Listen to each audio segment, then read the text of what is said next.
అసోం అరుణాచల్ ప్రదేశ్ మధ్య దేశంలోని అత్యంత పొడవైన రైలు రోడ్డు వంతెన సిద్ధమైంది. బ్రహ్మపుత్ర నదిపై దాదాపు 5 కిలోమీటర్ల పొడవు కలిగిన ఈ వారధి నిర్మాణానికి 21 ఏళ్లు పట్టింది.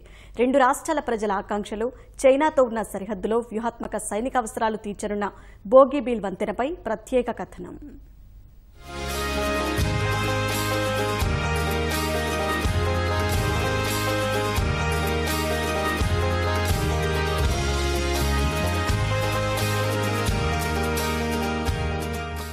బోగీబీల్ అసోం, అరుణాచల్ ప్రదేశ్ రాష్ట్రాల ప్రజల ఆకాంక్షలు తీర్చే వారధి. దేశంలోనే అత్యంత పొడవైన, ఆసియాలో రెండో అత్యంత పొడవైన, బ్రహ్మపుత్ర నదిపై అత్యంత పెద్దదైన రైలు రోడ్డు వంతెనగా నిలిచింది.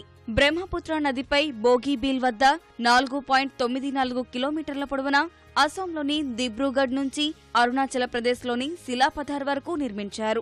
మాజీ ప్రధాని అటల్ బిహారీ వాజ్పేయి జయంతిని పురస్కరించుకుని ఇవాళ ప్రధాని నరేంద్ర మోదీ ప్రారంభించనున్నారు. ఆ తర్వాత ప్రజలను అనుమతిస్తారు. తొలుత ప్యాసింజర్ రైలు నడపనున్నారు. ఈ వంతెన నిర్మాణంతో అసోంలోని తినుష్కీ నుంచి అరుణాచల్ ప్రదేశ్లోని నహర్లగన్ వరకు ప్రయాణ సమయం దాదాపు 10 గంటలు తగ్గుతుంది. దిబ్రూగఢ్ చేరుకోవడానికి ఇప్పటి వరకు నానా అవస్థలు పడే అరుణాచల్ వాసులకు ఈ వంతెన వరంగా మారింది.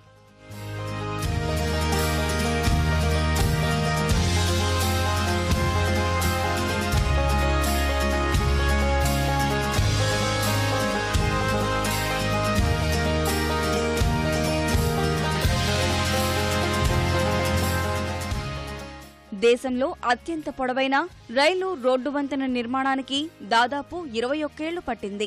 ఈ వంతెనకు అప్పటి ప్రధాని హెచ్డి దేవేగౌడ 1997 జనవరి 22న శంకుస్థాపన చేశారు.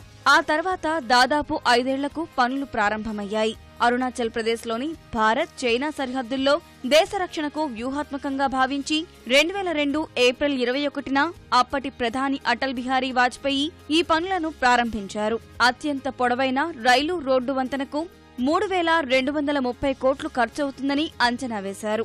అయితే పనులు ఆలస్యం కావటం, వంతెన పొడవు పెంచటం తదితర కారణాల వల్ల నిర్మాణ వ్యయం 85% పెరిగి 5,960 కోట్లకు చేరింది. మొదట ఈ వారధి పొడవు 4.31 కిలోమీటర్లు అంచనా వేయగా తర్వాత 4.94 కిలోమీటర్లకు పెంచారు.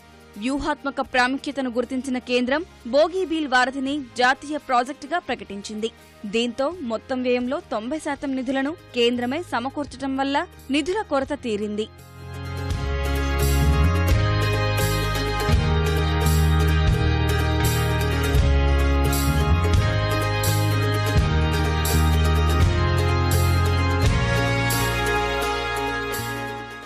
బ్రహ్మపుత్ర నదికి ఉత్తర భాగంలో నివసించే ప్రజల కష్టాలు ఈ వంతెనతో తీరనున్నాయి. ఈ వారధి, దాని డిజైన్ మంజూరులో రక్షణ అవసరాలు కీలక పాత్ర పోషించాయి. ఈ వంతెన ద్వారా తూర్పు ప్రాంతంలో దేశ భద్రత మరింత పటిష్టం కానుంది. సైనిక బలగాలను, ఆయుధ సంపత్తిని వేగంగా తరలించవచ్చు. ఈ వారధిని ఎంత పటిష్టంగా నిర్మించారంటే అత్యవసరమైతే యుద్ధ విమానం కూడా దించవచ్చు. నిర్మాణంలో ఉపయోగించిన సాంకేతిక పరిజ్ఞానం ద్వారా వైమానిక దళం 3 చోట్ల ల్యాండింగ్ కావచ్చు. ఈ వారధి ద్వారా దక్షిణ ప్రాంతం నుంచి ఉత్తర భాగంలోని చివరి అంచు వరకు సైనిక బలగాలు సులభంగా చేరుకోవచ్చు. చైనాతో ఉన్న దేశ సరిహద్దు చేరుకోవటానికి 100 కిలోమీటర్ల దూరం తగ్గుతుంది. తొలుత ఏర్పాటైన ధోలా సదియా వారధి, తాజాగా అందుబాటులోకి వచ్చిన బోగీబీల్ వంతెనలతో సైనిక పరాక్రమం పెరుగుతుందని సైనిక వర్గాలు తెలిపాయి. అరుణాచల్ ప్రదేశ్ పరిధిలోని 4,000 కిలోమీటర్ల పొడవైన చైనా సరిహద్దు ఉండగా ఈ వంతెన ద్వారా సైన్యానికి 75% వరకు రవాణా సదుపాయం ఏర్పడుతుందని ఈశాన్య రైల్వే అధికారులు తెలిపారు.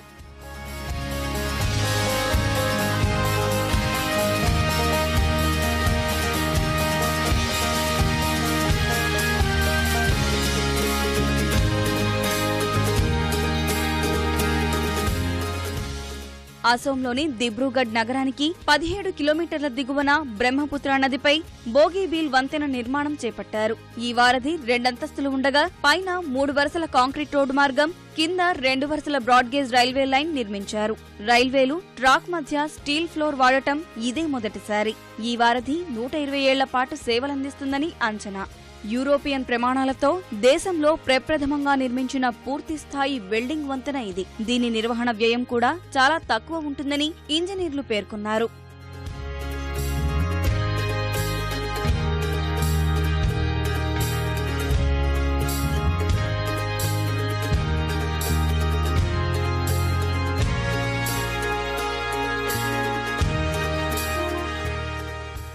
దిబ్రూగఢ్ నుంచి అరుణాచల్ ప్రదేశ్ రాజధాని ఈటానగర్ మధ్య రోడ్డు మార్గం 150 కిలోమీటర్లు, రైలు మార్గం 705 కిలోమీటర్లు తగ్గుతుంది. అంతేకాకుండా ఈ వంతెన వల్ల దిబ్రూగఢ్ నుంచి వయా రంగియా మీదుగా ఢిల్లీ, కోల్కతా మధ్య దూరం తగ్గటమే కాకుండా ప్రత్యామ్నాయ మార్గం ఏర్పడింది. దిబ్రూగఢ్ నుంచి రంగియా మధ్య దూరం 170 కిలోమీటర్లు తగ్గనుంది. మరోవైపు ఎగువ అసోం, అరుణాచల్ ప్రదేశ్ తూర్పు ప్రాంతాలు సామాజికంగా, ఆర్థికంగా అభివృద్ధి చెందే అవకాశం ఉంది. ప్రముఖ విద్యా సంస్థలు, వైద్య సదుపాయం లేని అసోంలోని లఖింపూర్, థేంజీ జిల్లాలు ఈ వంతెన వల్ల ఎంతో లబ్ధి పొందనున్నాయి. ఇక్కడి ప్రజలు విద్య, వైద్యం కోసం బ్రహ్మపుత్ర నది అవతల ఉన్న దిబ్రూగఢ్ కు వెళ్లేందుకు పడవ ప్రయాణం చేయాల్సి వచ్చేది. ఇప్పుడు ఈ వంతెన అందుబాటులోకి రావడంతో వారి కష్టాలు తీరనున్నాయి.